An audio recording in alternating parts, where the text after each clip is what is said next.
How do you stay unbroken when the world locks you away? Could one man's courage teach us the meaning of true freedom?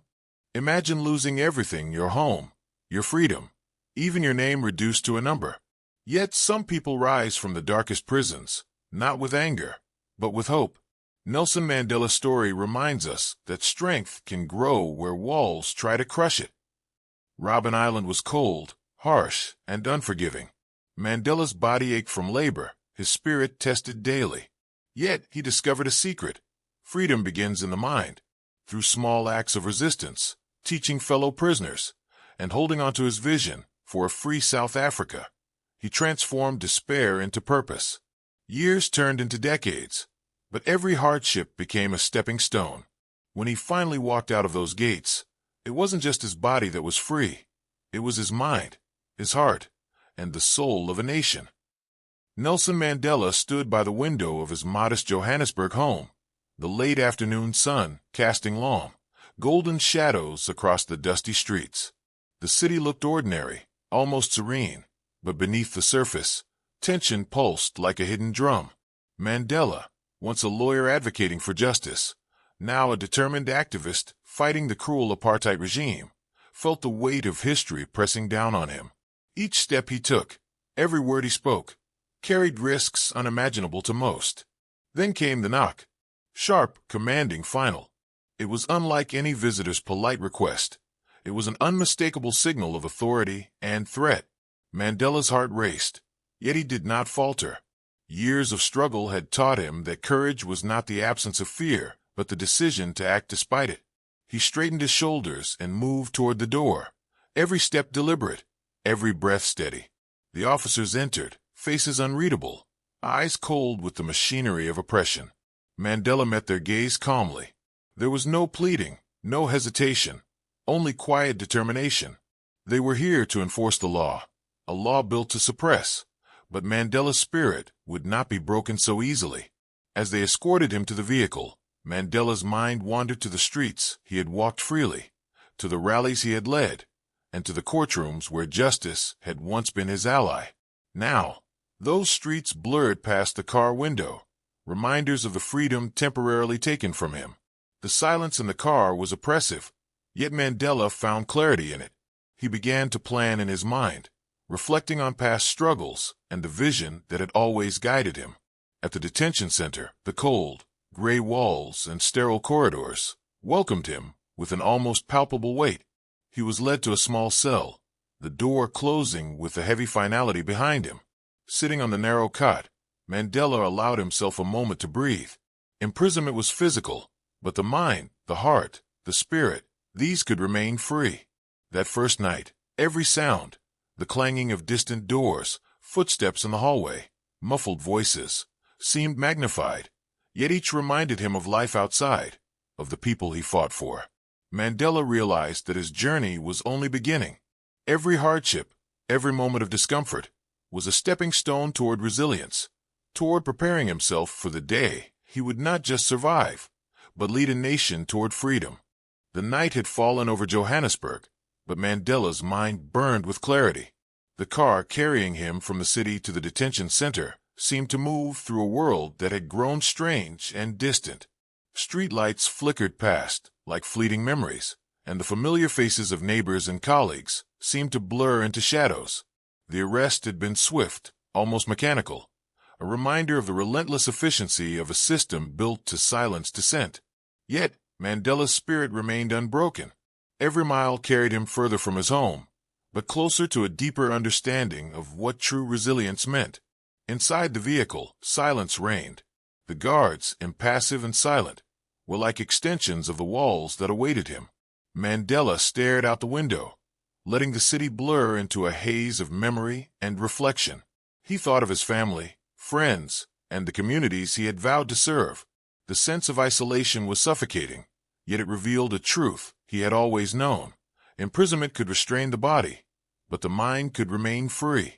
Within the confines of that moving car, Mandela began constructing a mental framework, a strategy for survival and perseverance.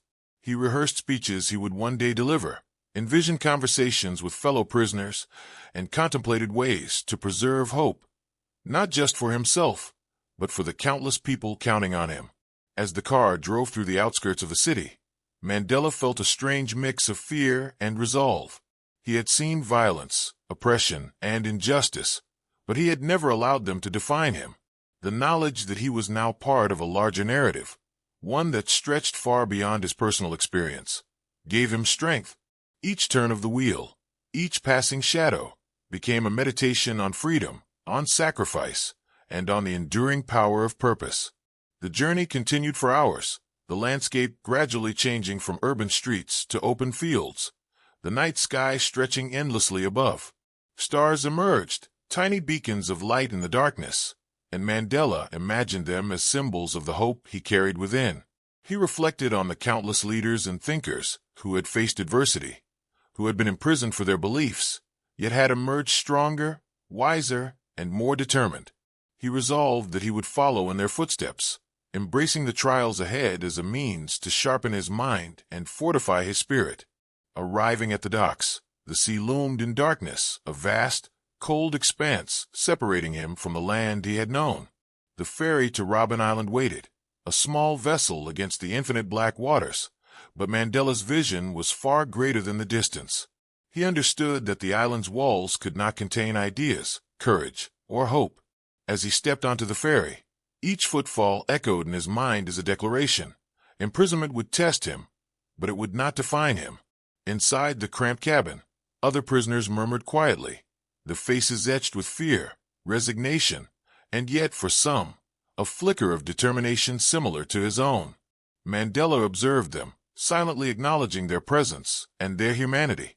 He realized that even in this forced confinement, there was the potential for community, for shared strength, and for the cultivation of courage. Every glance, every whispered word became part of an unspoken pact to survive, endure, and emerge stronger. As the ferry cut through the dark waters, Mandela allowed his mind to travel beyond the island, beyond the cells, beyond the chains of oppression. He envisioned a South Africa free from injustice, a nation transformed by equality, and a people empowered by their own resilience. In the quiet rhythm of the ferry's engines, he found a strange peace, a sense that this journey, though physically isolating, was spiritually liberating. Each wave that crashed against the hull seemed to whisper a reminder. Endurance is the seed of greatness, and hope is the anchor of the soul. When the ferry finally approached Robben Island, Mandela felt the weight of the prison buildings rising against the horizon, stark and imposing. The walls seemed designed to intimidate, to crush, to erase the identity of those confined within. Yet, Mandela stepped onto the dock with steady resolve. Every stride was a testament to the unyielding power of conviction. He knew the days ahead would be long, harsh, and fraught with challenges, but he also knew that the mind and spirit, once fortified, could withstand even the darkest of circumstances. As he was led to his cell, the heavy door closing behind him with a sound that reverberated through the stone corridors, Mandela allowed himself a brief, steadying breath. The world outside might have considered him defeated, yet within, he was cultivating resilience, strategy, and unwavering hope.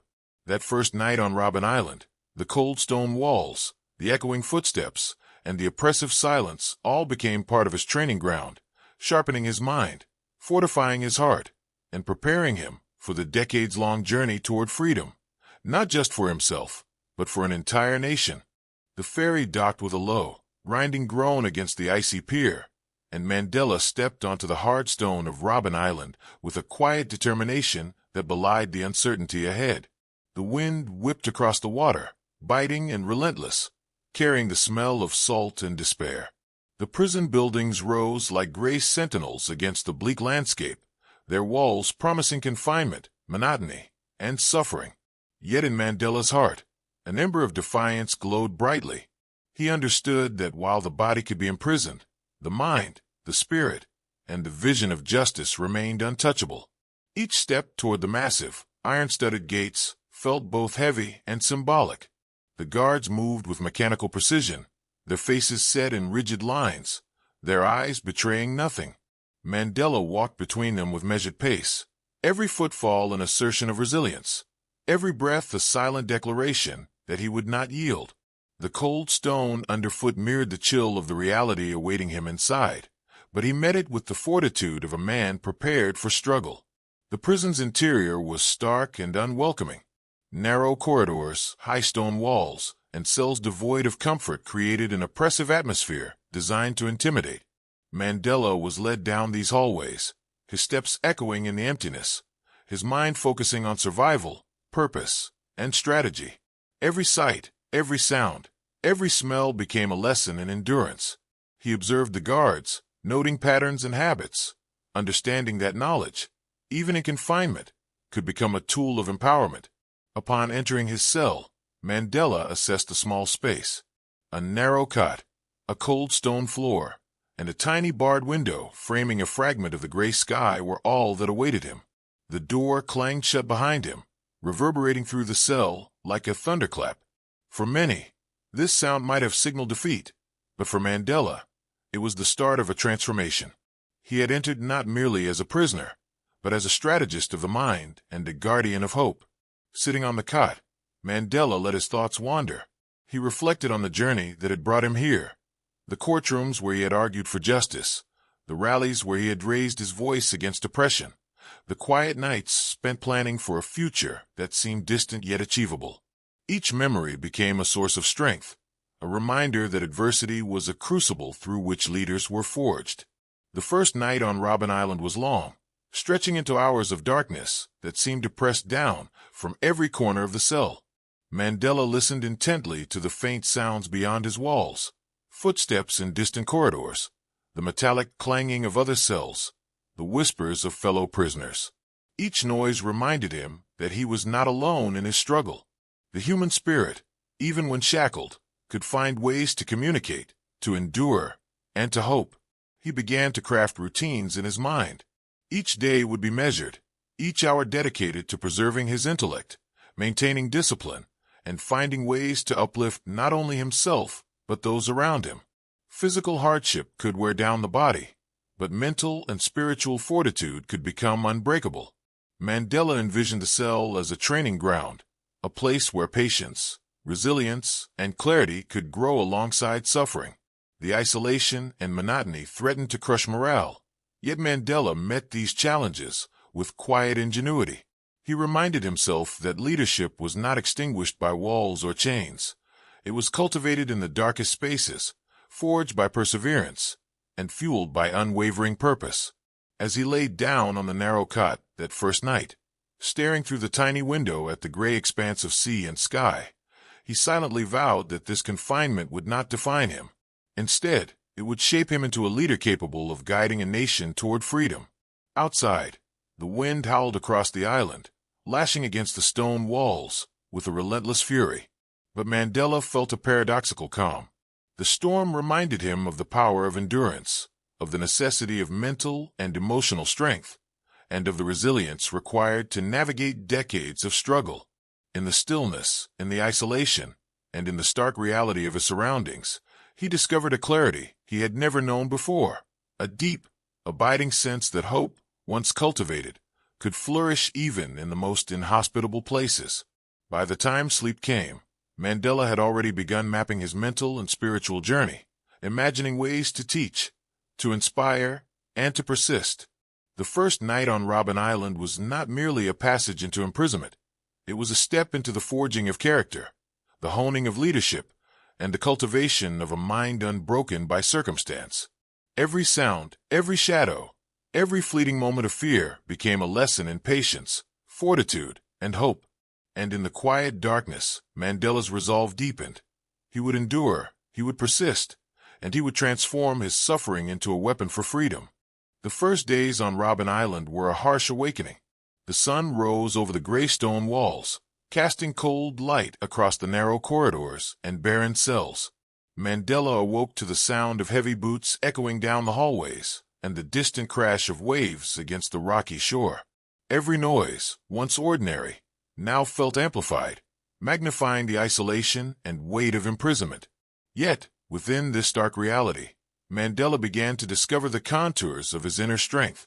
Each moment of discomfort, each pang of fear, was an invitation to sharpen his mind and cultivate resilience. The cell was small, barely enough for a cot and a narrow space to move. The walls seemed to press inward, and the damp air clung to his skin. Yet Mandela refused to view his surroundings as a prison of despair. Instead, he imagined it as a crucible, a place where his body might be confined but his mind could roam freely. Every task, every moment of solitude, became an opportunity to exercise patience, discipline, and reflection. The isolation forced him inward, and inward he went, exploring the depths of courage, hope, and endurance. Mandela's thoughts wandered to his family. Faces of loved ones flashed in his mind, his mother, his wife, his children, and with them came both sorrow and motivation. He felt the sting of separation, the sharp ache of being cut off from the world he loved, yet he transformed that pain into purpose. Each memory became a thread connecting him to freedom, a reminder that the sacrifices made in isolation were not meaningless.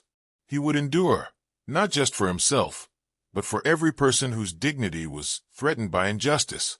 The routine on the island was grueling. Prisoners labored under the relentless sun, breaking stones for hours at a time. Physical exhaustion gnawed at the body, but Mandela recognized that the true battle was not merely physical, it was mental. He trained himself to observe, to reflect, and to strategize even amidst toil. Every repetition of work became a meditation on endurance. Every ounce of sweat was a testament to his unbroken spirit. He envisioned the labor as a metaphor, a shaping of his resolve as much as of the stones beneath his hands.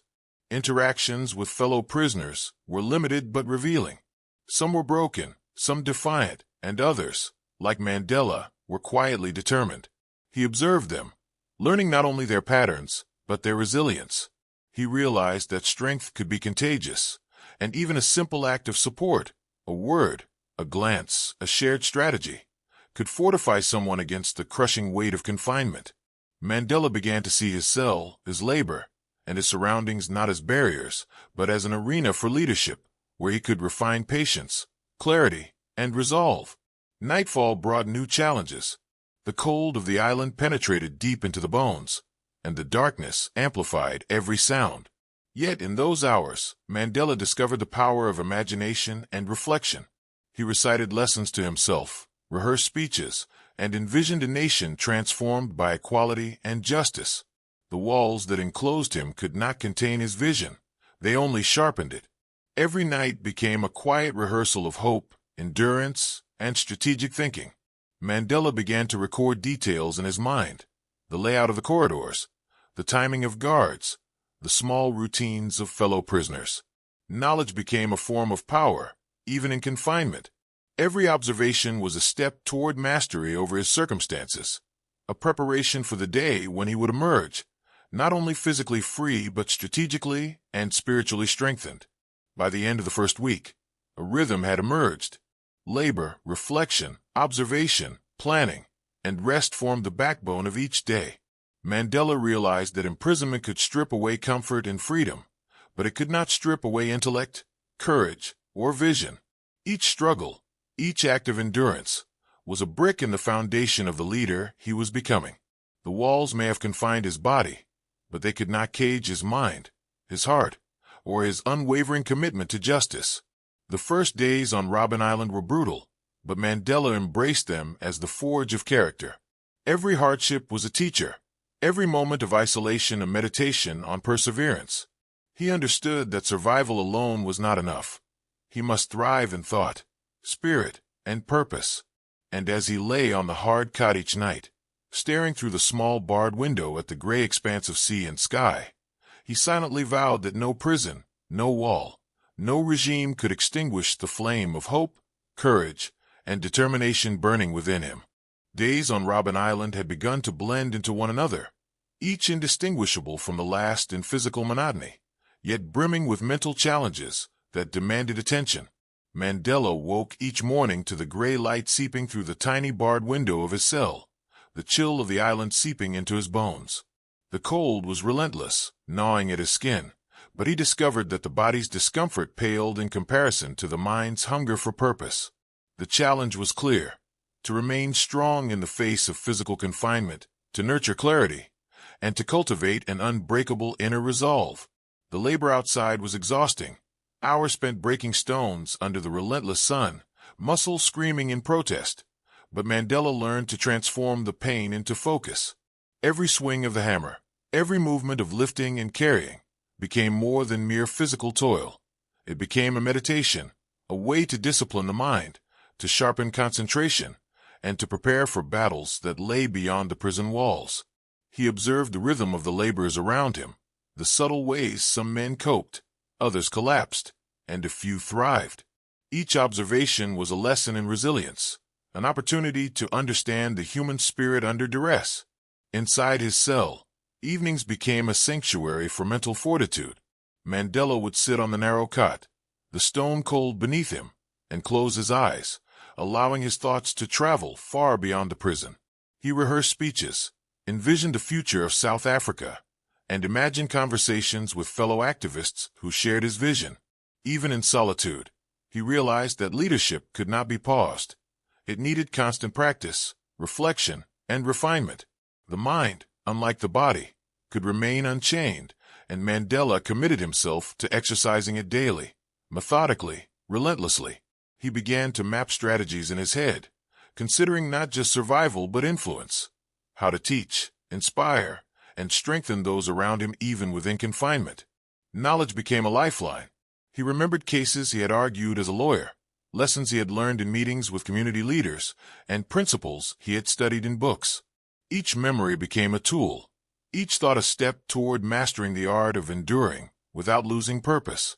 The walls could contain his body, but the mind was limitless, and Mandela nurtured it as a sacred space of freedom. Interactions with other prisoners were limited, but Mandela observed keenly. He noted the subtle ways men coped. Some withdrew into silence, some resisted openly, others sought companionship. In each, he saw fragments of strength that could be cultivated and shared. He began to find ways to communicate through small gestures, quiet nods, or strategic words, understanding that even in isolation, connection could empower. By recognizing and reinforcing courage in others, Mandela reinforced his own fortitude. The monotony of confinement was tempered by imagination and reflection. Mandela often visualized the country beyond the walls, the towns, the families, the children who deserved freedom. He allowed the longing to fuel resilience rather than despair.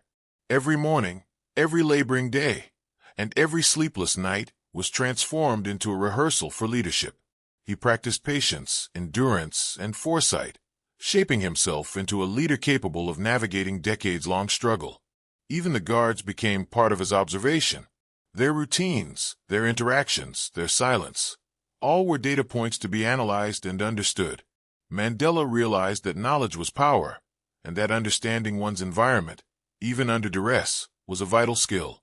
He trained his mind to remain alert, strategic, and aware, never allowing the monotony to dull his faculties. As weeks passed, the harsh conditions became a backdrop for the development of inner strength.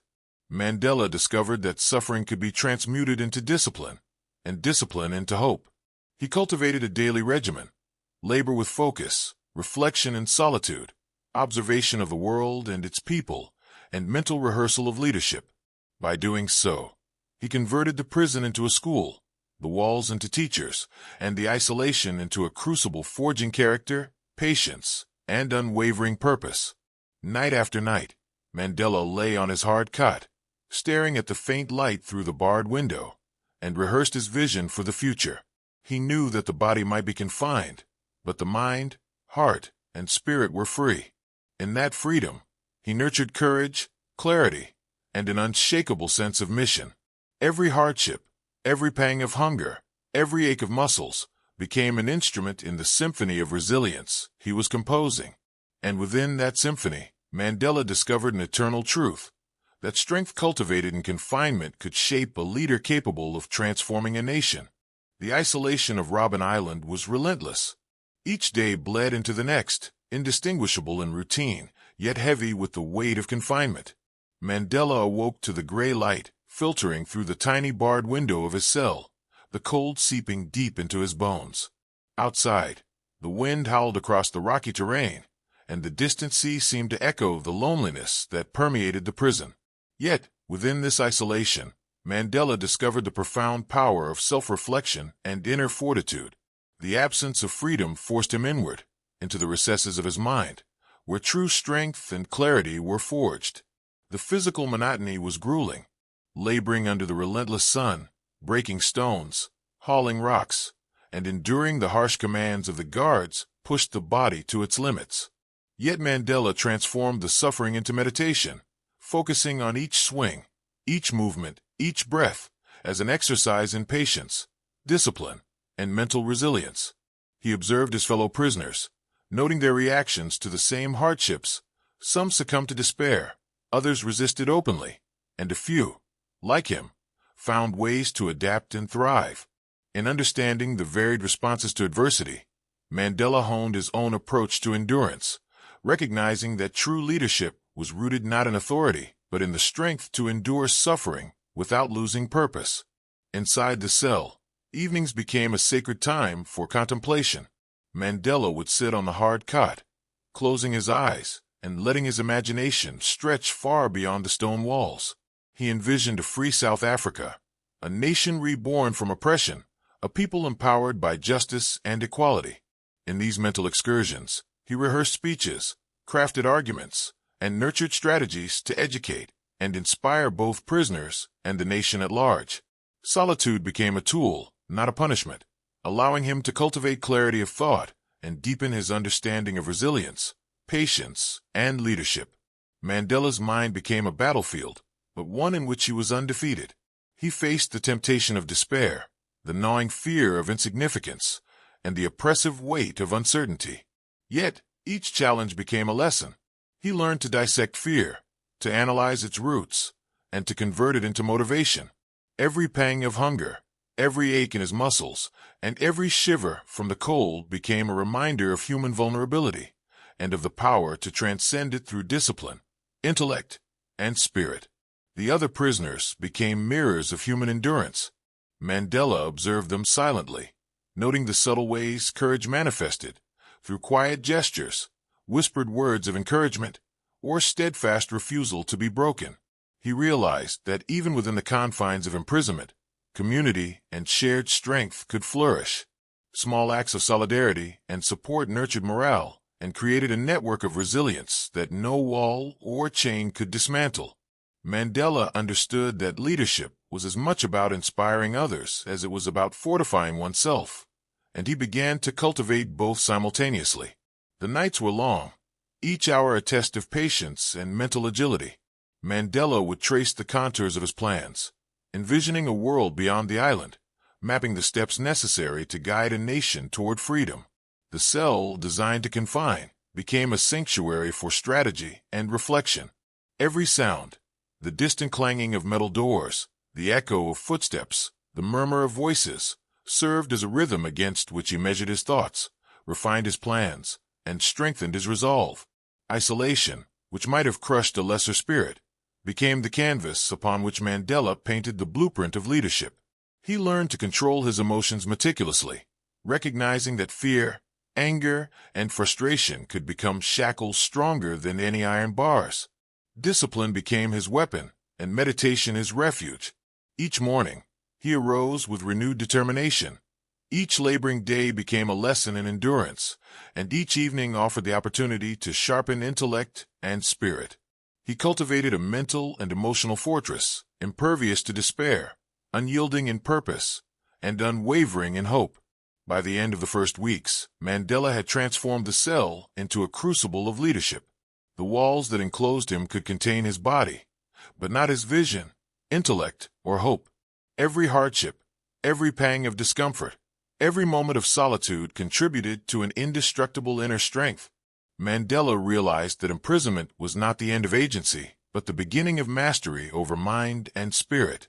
He had entered as a prisoner of the state, but was becoming a master of himself, preparing for a life of leadership that would alter the destiny of a nation. And in the quiet moments, staring through the barred window at the gray expanse of sea and sky, Mandela made a vow that echoed beyond the walls. No force on earth, no regime, no chain, could ever extinguish the flame of freedom, justice, and equality that burned within him. In facing isolation, He had discovered the limitless capacity of the human spirit, the enduring power of hope, and the unwavering strength of courage forged in adversity. Life on Robben Island was unrelenting, and Mandela quickly realized that survival depended not just on personal strength, but on observing and learning from the resilience of others. The prisoners around him were a tapestry of experiences, men who had faced oppression, injustice, and hardship of unimaginable magnitude. Some had been broken by the system, their eyes dulled by despair. Others radiated a quiet defiance, their spirits unshaken despite the cruelty surrounding them. Mandela watched them carefully, recognizing that within this small community, there was a wealth of knowledge to absorb, strategies to learn, and courage to emulate. Every interaction, every small gesture became a lesson. He noticed the prisoner who maintained his dignity by continuing to read scraps of stolen newspapers, turning the words into a mental school that kept his mind alive. He observed the man who sang quietly in work yards, a song of hope, rhythm, and resilience that lifted spirits and reminded others that even in confinement, the soul could remain free. These small acts of resistance, subtle and almost invisible to the guards, taught Mandela that strength could manifest in countless ways, through discipline, creativity, and quiet determination. Mandela began to engage in careful, deliberate conversations with those he could trust. Through whispered words and subtle signals, he exchanged ideas about survival, justice, and the vision of a free South Africa. Each interaction was measured, each thought articulated with care, for the cost of carelessness could be severe.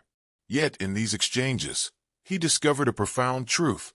Community, even in the harshest conditions, was essential for endurance. The collective spirit of prisoners, when nurtured, became a source of hope and empowerment far greater than any individual strength. In the labor yards, he observed patterns of endurance. Some men endured the harsh sun with stoic acceptance, others with visible struggle, and a few with strategic bursts of energy designed to conserve strength. Mandela mentally cataloged these behaviors, understanding the importance of pacing, observation, and adaptation.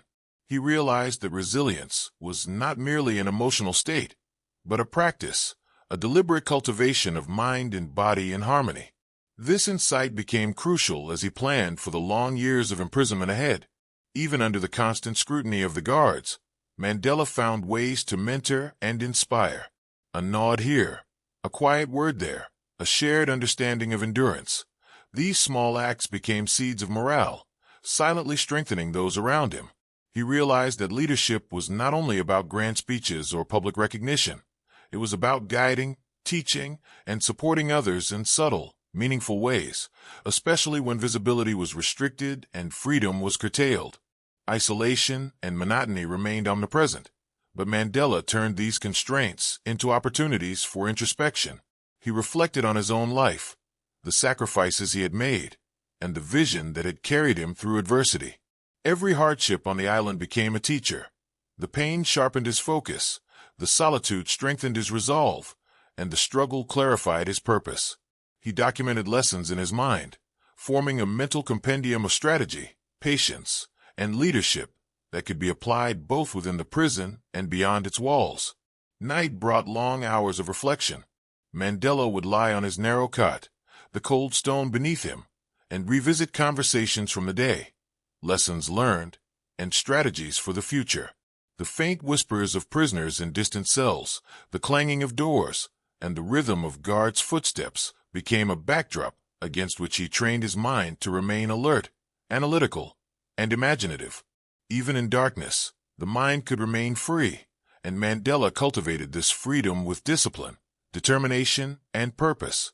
He began to integrate the lessons from fellow prisoners into his daily routine. Observation, adaptation, subtle communication, and the nurturing of morale became central practices. The body endured labor, the mind cultivated knowledge, and the spirit reinforced hope. Mandela realized that endurance was a multifaceted skill, combining mental, emotional, and physical strength. By learning from those around him, he expanded his capacity for leadership, transforming confinement into a classroom of resilience. The bonds forged, even silently, with fellow prisoners provided more than companionship. They provided perspective. Each man's story, each display of courage, each quiet act of resistance illustrated the power of persistence. Mandela absorbed these lessons, allowing them to fortify his own resolve. He recognized that the journey ahead would be long and grueling, but by embracing both solitude and community, he could endure. Through observation, interaction, and reflection, Mandela's understanding of human strength deepened. The prison had walls, bars, and harsh labor, yet it also offered insights into endurance, leadership, and hope. Mandela internalized these lessons, realizing that true power lay not in freedom of movement, but in mastery over mind and spirit. In learning from others, he prepared himself for the decades of struggle ahead, transforming Robben Island from a place of punishment into a crucible of leadership, courage, and resilience. The work yards of Robben Island were harsh beyond imagination. From the first light of dawn until the sun began to sink beneath the gray horizon, prisoners labored under the punishing glare, breaking stones and carrying rocks that seemed impossibly heavy. The sun burned down on skin already raw from exposure, and every movement brought muscles screaming with fatigue. Yet Mandela, despite the exhaustion that would have broken many men, approached each day as a test, a challenge to be met with focus, discipline, and an unwavering spirit. Physical suffering was only part of the ordeal. Mental endurance was far more complex. Mandela observed the patterns of the men around him, noting who gave in to despair, who displayed quiet defiance, and who preserved their energy strategically. Each observation became a lesson in human resilience, a blueprint for managing one's own body and mind under relentless pressure. He discovered that even within the monotony of labor, there were moments of insight, ways to transform pain into purpose, suffering into strength, and exhaustion into clarity of thought. Conversations among prisoners were brief, careful, and often whispered, but they carried immense weight. Mandela learned from each man's history, each subtle display of endurance, and each act of quiet resistance. The stories he absorbed were more than tales. They were living lessons in courage, patience, and strategy. Even when the guards watched closely, the prisoners found ways to teach, encourage, and sustain one another. Mandela understood that leadership was not only about visibility or authority.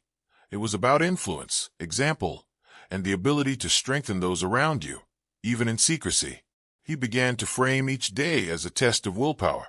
Every swing of the hammer, every lift of the rock, every step across the labor yard became an opportunity to cultivate discipline, patience, and resilience.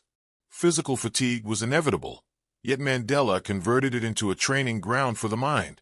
He meditated on freedom, justice, and equality even as the labor threatened to crush the body. Each moment of suffering became an exercise in endurance, teaching him that the human spirit could persist far beyond what the body might suggest. The harsh environment of Robben Island was compounded by the constant scrutiny of the guards. Their watchful eyes and occasional bursts of authority created an atmosphere of tension that could have destabilized the unprepared. Yet Mandela learned to navigate this presence with composure, patience, and careful calculation. He studied their routines, predicted their movements, and used the gaps in their attention to maintain dignity and to preserve mental clarity. Even under observation, he remained free in thought, demonstrating that true freedom transcends physical confinement. Nightfall brought relief from the sun, but not from the island's challenges. Mandela returned to his cell, exhausted but determined, reflecting on the lessons of the day. The labor, the interactions with fellow prisoners, the subtle observation of guards, and the solitude of confinement became elements of a deliberate training process. Each day reinforced his understanding of leadership, resilience, and hope. He recognized that suffering could be transformed into strength, and that endurance was cultivated not through ease, but through challenge. In the quiet darkness, Mandela rehearsed his vision. He imagined addressing crowds beyond the island, speaking to a nation longing for freedom, and guiding a people toward justice. The physical suffering of the day sharpened his focus, and the solitude of the night nurtured strategic thinking. Each hardship, each aching muscle, each pang of hunger became a stepping stone in the construction of a mind capable of leading a nation. The men around him, too, were integral to this process. By observing, learning, and supporting one another in subtle ways, they created an invisible network of strength. Small acts of encouragement, shared strategies for coping, and quiet expressions of solidarity became lifelines. Mandela understood that enduring labor was not merely a test of the body. It was a rehearsal for leadership, a cultivation of resilience, and an affirmation of the human capacity to transform adversity into power. By the end of each grueling day, Mandela lay on his cot, muscles aching, mind alert, and spirit unbroken. The labor yards had become a classroom, the hardship a teacher, and the endurance a skill to be mastered. He internalized the lesson that true freedom begins within, that resilience is a choice, and that courage cultivated in adversity can shape destinies far beyond the prison walls. Every stone broken, every drop of sweat shed, every moment of physical pain was transformed into fuel for hope, vision, and the unyielding drive to create a just and free South Africa. The cold walls of Robben Island seemed to press in more heavily with each passing day. Yet Mandela understood that surrendering to despair would be the true defeat. The sun's relentless glare during the labor hours, the biting wind on the rocky shores, and the sparse, meager meals, all tested the limits of the body. But Mandela's mind became a sanctuary untouched by the harshness outside. Within the confinement of his cell, he nurtured hope like a flame in the darkness, recognizing that the future was not yet written, and that endurance and vision could transcend walls and chains. Each day began with the physical demands of labor, breaking stones and carrying heavy loads, often under the watchful, critical eyes of the guards. The monotony could have dulled the spirit, yet Mandela transformed these moments into meditative practice. Every swing, every step, every repetition became an exercise in self-discipline and mental clarity. He visualized the nation beyond the island, the streets filled with children who deserved justice, communities yearning for equality, and a people waiting for freedom. That vision infused him with strength, making the weight of the stones and the ache of his muscles secondary to the mission he carried in his mind. Evenings, spent in the solitude of his small cell, were sacred. Mandela would sit quietly, reflecting on the lessons of the day and planning for the years ahead. The hardships of the moment were not merely obstacles. They were training grounds for leadership. He recited speeches, considered strategies for guiding a nation, and envisioned conversations with fellow activists. The isolation, intended to suppress, instead sharpened his mind. The small barred window became a frame not of restriction, but of perspective, an aperture through which he observed the world mentally, nurturing hope and reinforcing purpose. Mandela also drew strength from observing the resilience of fellow prisoners. Despite their suffering, many maintained dignity, defiance, and a quiet commitment to endure. Some whispered encouragements during labor, others shared insights or quietly resisted oppressive routines. Mandela learned from these examples, integrating their endurance into his own practice of patience and fortitude. Leadership, he realized, was not simply about personal strength. It was about cultivating resilience in oneself and inspiring it in others, even when visibility was limited and freedom was curtailed. Food was scarce, the portions meager, yet Mandela reframed scarcity as a lesson in discipline. Each hunger pang became a reminder of the broader struggle, each moment of deprivation a training ground for patience and perseverance. Physical discomfort could not touch his resolve, nor could it diminish the vision he held for a free South Africa. In these trials, he found clarity, learning that suffering, when met with dignity and purpose, could become a source of power rather than despair. Mental exercises became a daily routine. Mandela would analyze the structure of oppression, plan for future campaigns, and rehearse dialogue that could inspire an entire nation.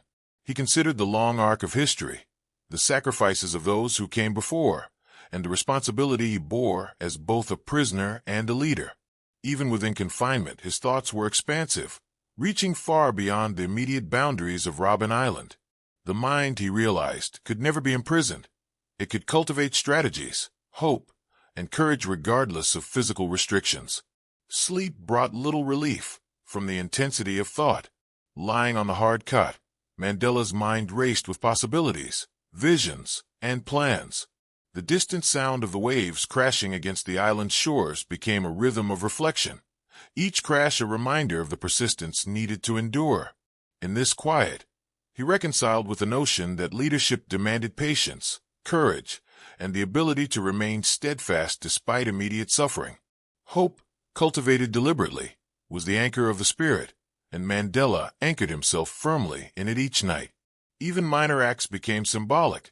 Maintaining personal dignity, organizing thoughts, and encouraging others silently were all small exercises of defiance and purpose. Each gesture, however subtle, reinforced the understanding that freedom of spirit and mind could never be stripped away. Mandela observed that while the prison attempted to reduce men to their bodies, the strength of character, the clarity of vision, and the endurance of hope remained untouched for those willing to cultivate them. By the end of each long day, Mandela had strengthened not only his body and mind, but also his vision for the future. The walls, labor, and isolation, intended to suppress, had instead become tools to refine patience, deepen strategy, and fortify courage. He internalized the lesson that hardship does not define a leader. Resilience in the face of hardship does. The daily routine of labor, reflection, and observation became a crucible for leadership, an environment in which hope, discipline, and vision could flourish.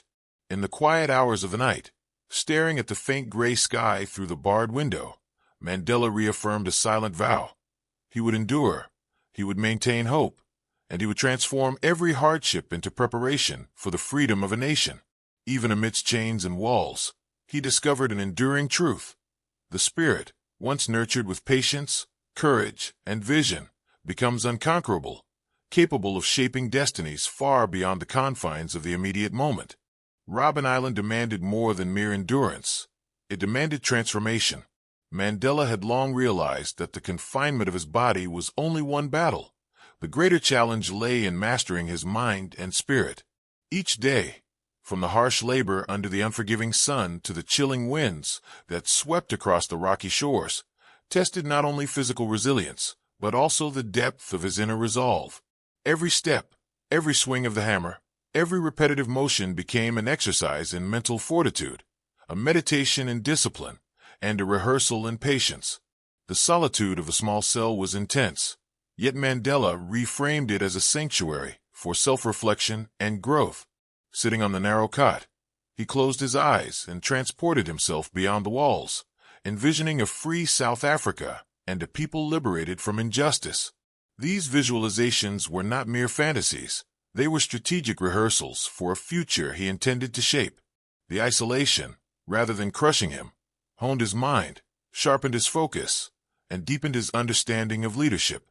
Each moment spent in reflection added layers of clarity, patience, and courage. Interactions with fellow prisoners, although limited, provided profound lessons in resilience and solidarity. Some men faced despair quietly, others resisted overtly, and a few maintained stoic endurance. Mandela studied their behaviors, drawing insights into human strength, patience, and the art of subtle resistance. He recognized that leadership was not solely about visible authority. It was about nurturing morale, reinforcing hope, and setting an example of courage under pressure. The silent bonds forged amidst shared hardship created an invisible network of support and strength, amplifying the resolve of each man within the walls. The labor itself became a school of endurance. Breaking stones and hauling rocks for hours on end taught more than physical stamina. It taught mindfulness, discipline, and focus. Mandela observed how the mind could transcend physical pain, how thought could transform suffering into clarity, and how endurance could be deliberately cultivated. He integrated these lessons into daily practice, training himself not merely to survive, but to thrive mentally and emotionally, preparing for decades of struggle ahead. Evenings offered time for strategic thought and introspection. Mandela would mentally rehearse speeches, plan future actions, and envision guiding the nation toward justice. Every hardship endured during the day became a lesson in leadership. He reflected on his past decisions, contemplated the sacrifices of others, and reinforced his commitment to the principles of equality, freedom, and dignity. The cell became a crucible for the mind, shaping resilience, determination, and vision. Food and comfort were scarce, yet Mandela converted scarcity into discipline. Each pang of hunger reminded him of the greater mission. Each discomfort became a lesson in patience, and each moment of physical strain strengthened his resolve. He realized that true leadership was forged not in ease, but in adversity, and that suffering could be harnessed to refine character and fortify purpose. Observation was another tool of empowerment. Mandela studied the routines of the guards, the behaviors of prisoners, and the subtle patterns of the prison's operation. Knowledge became a weapon, awareness a shield, and strategy a form of freedom. He understood that control over one's mind was far more powerful than control over one's body. Even in chains, he was free in thought, vision, and spirit. As night fell, the cold of the cell and the isolation could have been crushing. Yet Mandela lay on the hard cot with a sense of purpose.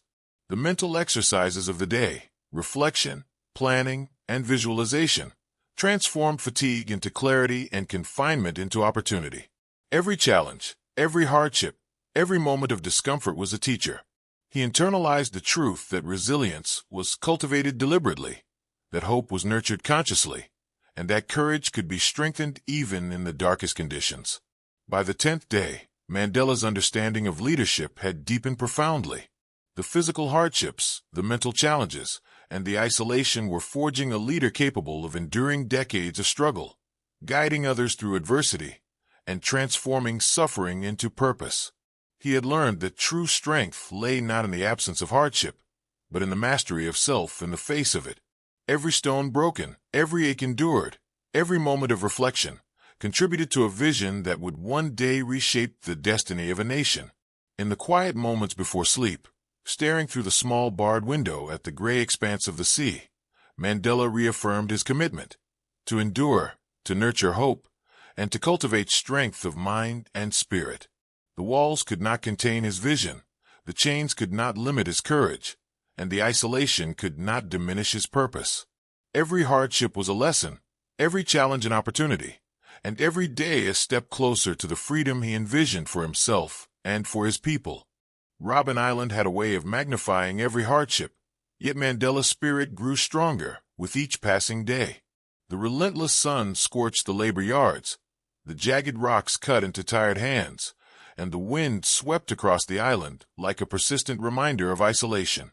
Despite the physical toll, Mandela learned to transform each challenge into an opportunity for inner growth. The pain and discomfort became instruments for sharpening mental discipline, fortifying patience, and cultivating an unbreakable resolve. The cell, small and confining, could have crushed the weakest spirit, but Mandela viewed it as a sanctuary for self-mastery. Sitting on the narrow cot, he closed his eyes and envisioned the nation he had dedicated his life to liberating. The vision was vivid, streets bustling with freedom, communities thriving without oppression, children learning in safety, and a people empowered by justice. This mental image became a guiding light, infusing him with courage and determination even when the walls seemed suffocating. Daily labor in the quarries became a form of meditation. Every swing of the hammer, every lift of stone, was an exercise in focus and discipline. Physical exhaustion tested his limits, but Mandela discovered that the mind could transcend the body. Pain became secondary to purpose. Fatigue became a tool for endurance. He observed fellow prisoners carefully, noting their resilience, their strategies for coping, and their ways of preserving dignity. Each observation was a lesson in patience, strategy, and human strength. The quiet moments between labor and rest were used to nurture hope. Mandela rehearsed speeches, formulated strategies, and visualized conversations with allies across South Africa. He turned isolation into a laboratory of the mind, cultivating mental agility, emotional fortitude, and clarity of purpose. Even in confinement, he maintained a sense of agency, understanding that leadership required preparation, reflection, and the ability to inspire others even under oppressive conditions. Interactions with fellow prisoners, though limited, were rich in significance. Through subtle gestures, whispered conversations, and shared routines, Mandela built a network of mutual support and encouragement. He learned the art of quiet leadership, uplifting others without attracting unnecessary attention, strengthening morale in small but impactful ways, and turning shared hardship into collective resilience. These lessons would become essential tools for his future, teaching him that leadership thrives not only in visibility, but in influence, guidance, and solidarity. Hunger, discomfort, and exhaustion tested his resolve daily. Mandela reframed these trials as exercises in discipline and patience. Each pang of hunger reminded him of the broader struggle for justice. Each moment of fatigue reinforced the necessity of endurance. Each discomfort was a teacher, shaping character, willpower, and courage. Through deliberate reflection, he converted suffering into strength, understanding that true leadership is honed in adversity, not comfort. Observation became an essential skill. Mandela watched the routines of the guards, the responses of prisoners, and the subtle dynamics of the prison environment. Knowledge was power, and awareness became a tool of liberation. By understanding his environment, he could act strategically, preserve energy, and maintain dignity even under oppressive surveillance.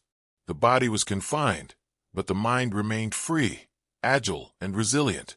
As night fell, Mandela lay on his cot reflecting on the day's lessons. The harsh labor, the cold winds, the isolation, and the constant pressure were forging his character, strengthening his resolve, and clarifying his vision. Every challenge faced, every hardship endured, and every moment of reflection contributed to a deeper understanding of leadership, endurance, and hope. The prison walls could not contain his mind, the chains could not limit his courage, and the isolation could not diminish his purpose. By the 11th day, Mandela had cultivated an unshakable sense of determination.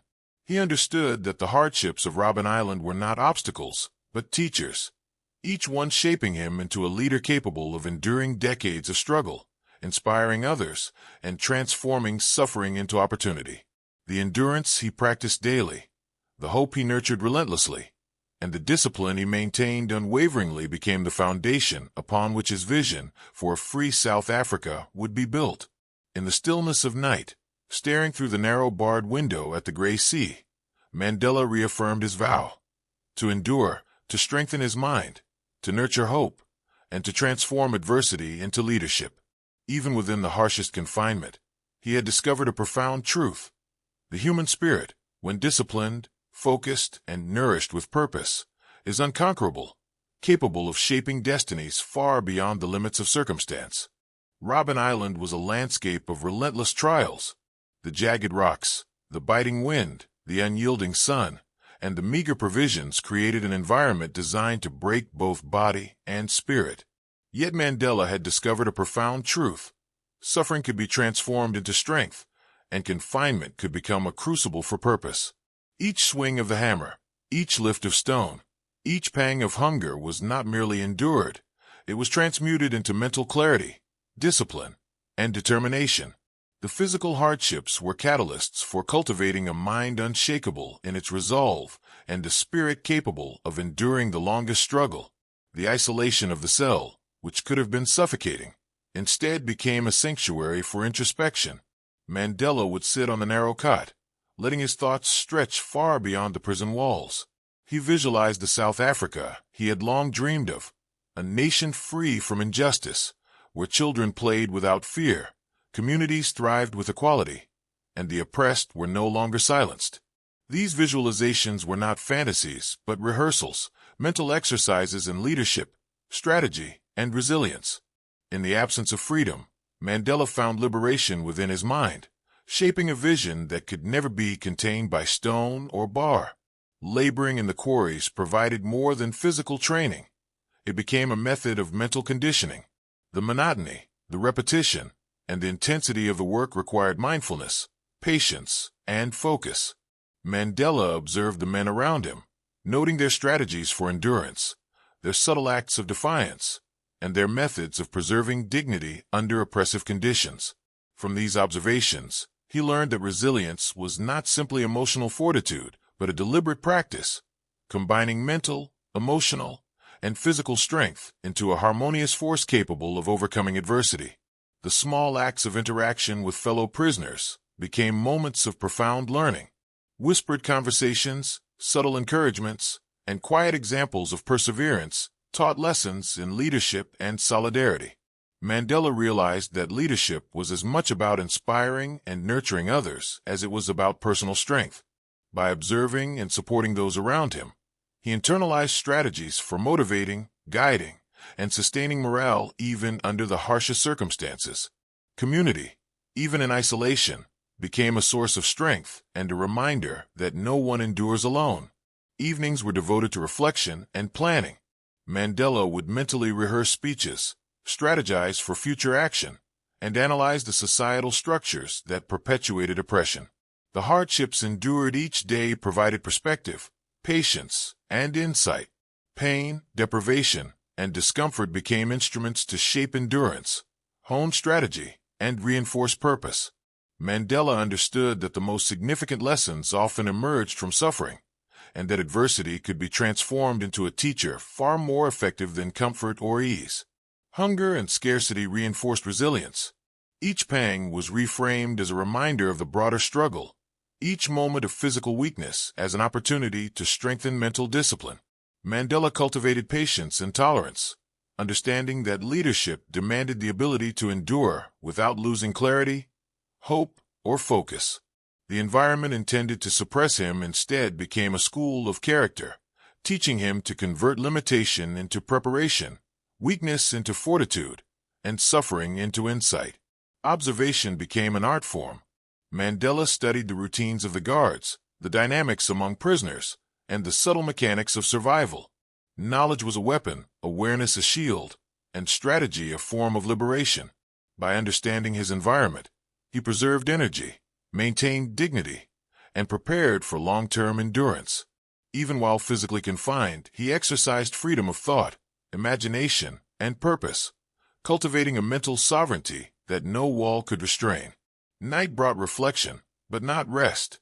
Mandela would lie on his cot, muscles aching, mind alert, and spirit resolute.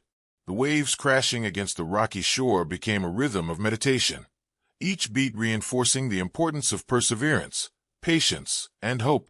He absorbed the lessons of labor, isolation, and observation, converting them into tools for leadership. The physical hardships, when met with intention, became exercises in discipline. The monotony became a canvas for strategy. The isolation became a forge for character. By the 12th day, Mandela had internalized the principle that true strength emerged from adversity. Each challenge encountered on Robben Island was an opportunity to cultivate patience, resilience, and vision. He recognized that the mind, disciplined and purposeful, was the ultimate instrument of freedom, and that courage nurtured in confinement could illuminate a path for a nation.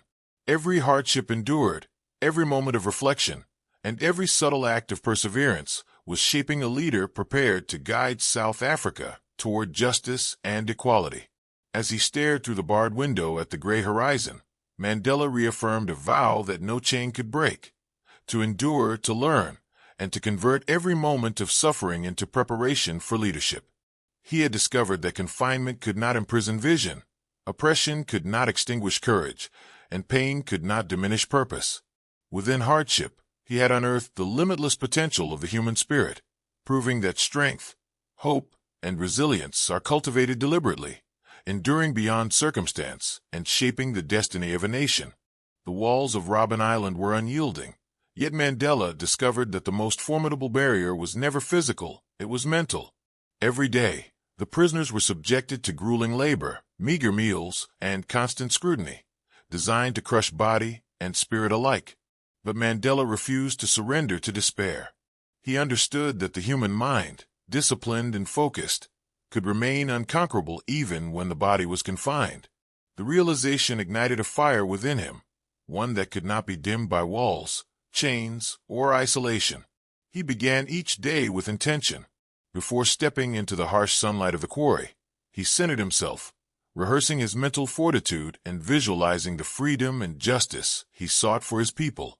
Each stone broken, each burden lifted, became more than physical labor. It became a meditation, a practice in patience, and a training ground for endurance. Mandela observed how other prisoners coped, noting which strategies led to resilience and which led to despair. He internalized these lessons, honing his ability to navigate hardship while maintaining hope and clarity of purpose. The cell became both refuge and classroom. In the quiet hours, he would contemplate the nature of justice, equality, and leadership. The solitude offered space to strategize, reflect, and grow. He mentally rehearsed dialogues, speeches, and plans for a liberated South Africa. Every challenge faced, from hunger to physical strain, reinforced a crucial lesson. Freedom begins in the mind, and inner strength is cultivated deliberately through discipline, reflection, and vision. Interactions with fellow prisoners were subtle but profound. A quiet nod, a whispered encouragement, or a shared understanding of endurance became acts of leadership and solidarity.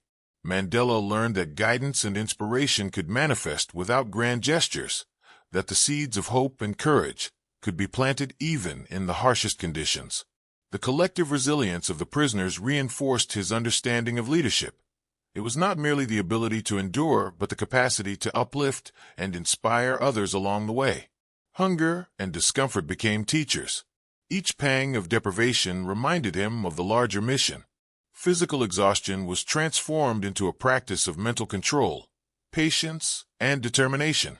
Mandela recognized that suffering, when embraced consciously, could sharpen intellect, strengthen spirit, and cultivate courage. Rather than weakening him, adversity was shaping him into a leader capable of enduring decades of struggle while guiding others toward hope and justice. Observation became an indispensable skill. Mandela watched the guards, noting their routines, tendencies, and vulnerabilities. He studied prisoners' responses to stress, learning which behaviors cultivated resilience and which led to despair. Knowledge became a form of power. The ability to understand, anticipate, and act strategically allowed him to maintain dignity, conserve energy, and navigate the constraints imposed upon him. Even within confinement, he exercised autonomy of thought, proving that mental freedom was always attainable. As night fell, Mandela embraced the darkness as an opportunity for reflection and growth. Lying on the hard cot, listening to the distant crash of waves, he reviewed the lessons of the day and envisioned the future. Each hardship, each moment of monotony, each challenge endured, was internalized as preparation for leadership. He realized that endurance was cultivated, courage refined, and hope strengthened by deliberate practice in adversity. The isolation of the cell, meant to suppress, instead nurtured clarity, foresight, and an indomitable spirit. By the 13th day, Mandela had mastered the art of mental freedom. Though his body was confined, his mind roamed freely, rehearsing strategies, envisioning justice, and nurturing hope. The physical hardships, emotional challenges, and psychological pressures of Robben Island were no longer obstacles. They were instruments for building resilience, cultivating patience, and preparing for leadership on a national scale. In these quiet hours, he reaffirmed his commitment. No wall, no chain, no deprivation could constrain the vision he held for himself or his nation. He had learned that while bodies could be imprisoned, minds and spirits could remain free.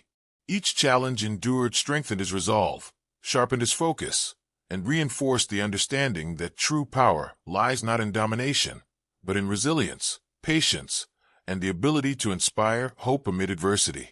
Mandela had discovered that confinement could not touch the unbreakable strength of a disciplined mind and a purpose-driven spirit.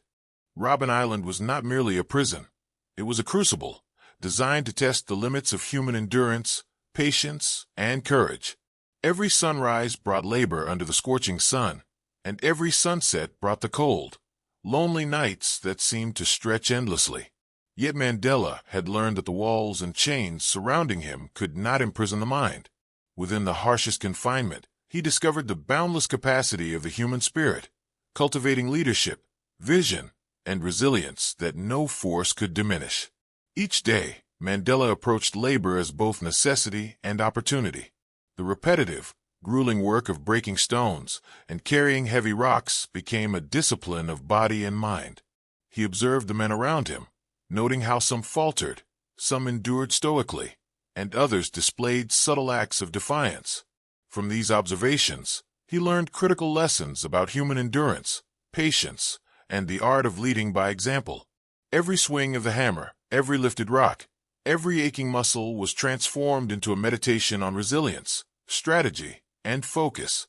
The solitude of the cell became a sacred arena for reflection. Sitting quietly on the narrow cot, Mandela visualized the South Africa he longed to see. Streets filled with freedom, communities thriving in equality, and a people empowered by justice. These visualizations were far more than dreams. They were rehearsals for leadership. Each imagined scenario, every mental dialogue, and each strategic consideration strengthened his resolve. He understood that true leadership is cultivated internally, and that preparation in isolation can equip a person to guide nations. Interactions with fellow prisoners, though limited and cautious, offered profound insights. Whispered encouragements, subtle exchanges of ideas, and shared endurance practices became exercises in mutual support and silent leadership. Mandela realized that guiding others does not always require speeches or recognition. Sometimes it manifests in subtle acts, in demonstrating courage, patience, and dignity that inspire those around you. He nurtured these quiet bonds, understanding that solidarity amid adversity amplifies strength. Hunger, discomfort, and physical exhaustion became opportunities for mental and emotional growth. Each pang of hunger reminded him of the broader struggle, and each ache of the body became a training ground for patience and resilience. Mandela reframed suffering as a tool to sharpen focus, strengthen character, and cultivate courage. He learned that leadership requires embracing hardship deliberately, extracting lessons from each challenge, and transforming adversity into preparation for guiding others. Observation became a powerful instrument. Mandela studied the routines of guards, the interactions of prisoners, and the subtle mechanisms of survival within the prison. Knowledge became freedom, awareness became power, and strategy became a way to exercise agency even in confinement. He realized that understanding the environment was crucial, that insight into human behavior and institutional dynamics could protect dignity and empower resilience. Even in isolation, his mind remained active, agile, and free, charting paths for both endurance and future leadership. The quiet nights were devoted to contemplation and vision building. Lying on the hard cot, listening to the waves crashing against the rocky shore, Mandela reflected on the lessons of each day. Physical hardship, monotony, and deprivation became exercises in discipline, patience, and mental clarity. The isolation that was intended to diminish him instead nurtured his ability to focus, strategize, and envision a liberated South Africa. Each challenge endured strengthened his capacity to lead with empathy, courage, and foresight. By the 14th day, Mandela had internalized the profound principle that leadership is forged in adversity. The daily routine of labor, observation, reflection, and interaction was shaping not only endurance, but also vision, clarity, and strategic thinking. He had transformed Robben Island from a place of punishment into a school of leadership, discipline, and resilience. Every hardship was a lesson, every moment of reflection an opportunity, and every day a step closer to fulfilling the destiny he envisioned for himself and his people. In the stillness of the night, gazing through the barred window at the vast gray sea, Mandela reaffirmed a vow to endure, to learn, and to lead. No wall could contain his vision, no hardship could diminish his courage, and no deprivation could extinguish hope. Within the relentless trials of Robben Island, he discovered the limitless potential of the human spirit and the enduring power of disciplined mind, focused purpose, and unwavering hope. Mandela had become a living testament to the truth that adversity, when embraced with determination and vision, shapes leaders capable of transforming the world. Robben Island's harsh walls had tested every fiber of Mandela's being. The sun-scorched labor yards, the biting winds, and the relentless physical toil were designed to break men into submission. Yet Mandela had discovered a remarkable truth. Suffering could become a tool, confinement a classroom, and adversity a teacher of resilience. Each swing of the hammer, each lifted stone, each pang of hunger was not endured in vain. It was absorbed, transformed, and internalized as preparation for the immense responsibility he knew awaited him beyond these walls. By now, Mandela had refined a discipline of mind that was unshakable. Even when the body screamed with exhaustion, the mind remained alert, strategic, and purposeful. Each day's labor became more than physical exercise. It was a meditation, rehearsal in patience, endurance, and leadership. He observed the subtle interactions among prisoners, noting who endured quietly, who faltered under pressure, and who inspired others through silent courage. These observations became lessons in human nature, resilience, and the art of leading by example, which would guide him in shaping a nation in the years to come. The isolation of the cell, once a potential source of despair, had become a sanctuary for mental expansion. Mandela would sit on his narrow cot, eyes focused on the faint horizon through the barred window, and let his imagination traverse the land he longed to free. He envisioned communities thriving, children learning without fear, and a nation united in equality and justice. These mental journeys were not mere fantasies. They were exercises in strategy, leadership, and the cultivation of hope. By nurturing vision in confinement, he safeguarded the one domain no prison could touch, the freedom of the mind. Every interaction, however subtle, reinforced lessons in solidarity and leadership. A shared glance, a whispered word, a quiet act of support, these became powerful demonstrations of resilience. Mandela learned that leadership often manifests in small gestures as much as in grand speeches. The ability to uplift, inspire, and sustain hope in others, even under the harshest conditions, was a critical skill. Observing, supporting, and guiding his fellow prisoners in subtle ways strengthened the invisible bonds of community that made endurance possible. Hunger, deprivation, and fatigue became instruments for cultivating patience and inner strength. Each pang of hunger was reframed as an opportunity to practice self-discipline, each aching muscle as a test of determination, each cold, lonely night as a reminder of the importance of mental and emotional resilience. Mandela understood that adversity was not an enemy but a tool, capable of forging clarity, courage, and endurance when approached deliberately. These hardships honed him into a leader capable of sustaining hope through decades of struggle. Observation became a refined skill. He studied the guards' routines, the behavior of fellow prisoners, and the subtle dynamics of the island. Awareness was power, knowledge was freedom, and insight was a form of liberation. Mandela realized that control of the mind was far more significant than control of the body. Even while physically confined, his thinking, planning, and vision extended far beyond the island, preparing him to guide an entire nation toward justice. As night fell, Mandela reflected on the journey of endurance that Robben Island demanded. The relentless labor, the deprivation, the cold, and isolation, all of it had become part of a curriculum in resilience, leadership, and vision. Every challenge was a lesson, every hardship an opportunity, every day a chance to strengthen patience, sharpen strategy, and nurture hope. The trials of the present became training for the future, and the confinement that sought to diminish him instead refined his capacity for greatness. By the 15th day, Mandela had emerged stronger, sharper, and more resolute than ever. He had learned that freedom is not merely the absence of chains, but the mastery of the mind, that true courage is cultivated through sustained adversity, and that hope, once nurtured deliberately, can endure even in the harshest conditions. The human spirit, disciplined, focused, and purpose-driven, cannot be subdued by walls, labor, or isolation. Mandela had become a living testament to the power of resilience, vision, and unwavering determination.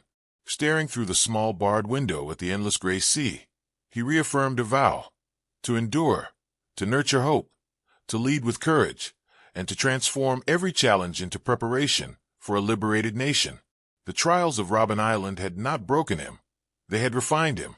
Every hardship endured, every moment of reflection, and every act of silent leadership had forged a mind capable of guiding a people toward justice. Mandela had discovered the ultimate truth. The spirit, once disciplined and focused, becomes unconquerable, shaping destinies far beyond the limits of circumstance. As Mandela endured the grueling days on Robben Island, he demonstrated resilience, a key English word meaning the capacity to recover quickly from difficulties. We see how he transformed adversity into opportunity, an idiomatic expression meaning he turned challenges into personal growth. His ability to maintain steadfastness, remaining loyal and determined despite hardship, teaches us the importance of staying committed to our goals.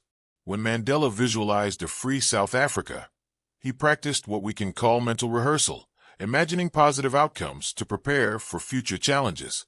Notice the phrase, nurturing hope.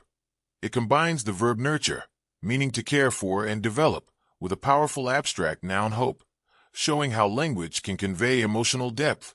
Expressions like unbreakable resolve and crucible of character emphasize how strong adjectives can intensify meaning and evoke vivid imagery, exactly as in cinematic storytelling. You can use these words and phrases in daily life. Resilience. She showed resilience during difficult times at work. Transform adversity into opportunity. He transformed adversity into opportunity by learning from his mistakes. Steadfastness. Her steadfastness inspired everyone around her. Nurturing hope. Even in tough times, he kept nurturing hope for a better future. Unbreakable resolve. With unbreakable resolve, he faced every challenge head-on. Endurance shapes leaders. True leadership is forged not in comfort, but through facing challenges with courage and determination. Every hardship is a lesson in patience and strength. Mental freedom transcends physical limits. Even when circumstances are restrictive, your mind can remain free. Visualizing your goals and rehearsing positive outcomes strengthens resilience. Hope is a deliberate practice. Hope doesn't appear magically. It's cultivated daily through reflection, focus, and persistence. Small acts inspire big change. Leadership often manifests in subtle ways, guiding, encouraging, or setting an example quietly, proving that influence doesn't need to be loud. Adversity is an opportunity for growth. Every difficulty, deprivation, or struggle can be transformed into insight, discipline, and preparation for future success. Nelson Mandela's journey teaches us that no chain can shackle the human spirit, no wall can contain vision, and no hardship can extinguish hope. Every trial endured, every challenge faced, and every moment of quiet determination is a step toward greatness. Remember, strength is forged in adversity, resilience is cultivated in hardship, and freedom begins in the mind. So rise with purpose, nurture your dreams relentlessly, and carry the torch of hope, because the power to change your life, and even the world, lies within you.